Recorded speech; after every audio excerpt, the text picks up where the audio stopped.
kind of really nicely into talking about Quarter, because I'm quite, it's really interesting to hear that you didn't really find the book until you found him after 80,000 odd words or so. So good on you. There he was hanging around. I guess first, hearing that, what did he bring to the story dynamic, and in particular that helped you crack what the actual story was about?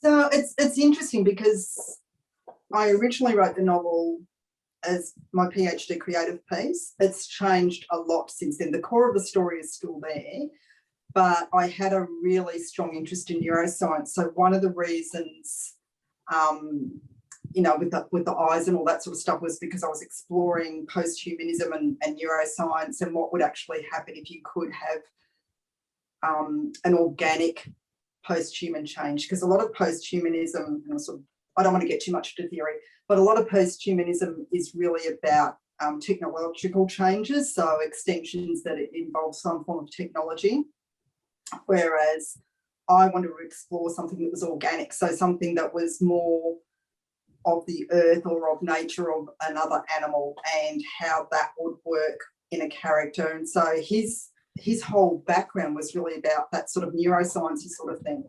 And it wasn't until a few years ago when I started talking to Danielle Binks, who became my agent, about the manuscript, when she said, I think you need to leave that whole PhD post-humanism neuroscience thing behind and just develop the story, because at that point it was told from Quarter's viewpoint and Ace's viewpoint, and actually the viewpoint of Clay as well, another character. So, and it was Danielle's suggestion to rewrite it all from those viewpoints into Ace's single point of view, first person point of view.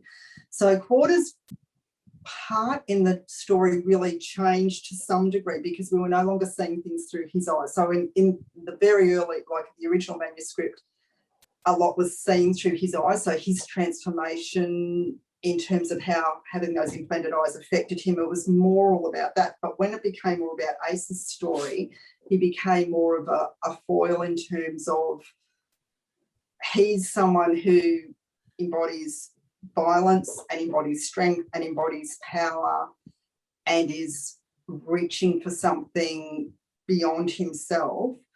And Ace is also, she also embodies violence and is searching for power. She feels powerless, but she's searching for her own power. So he was sort of that foil, the comparison between the two, sort of like, yeah, them rubbing up against each other in a way, I suppose.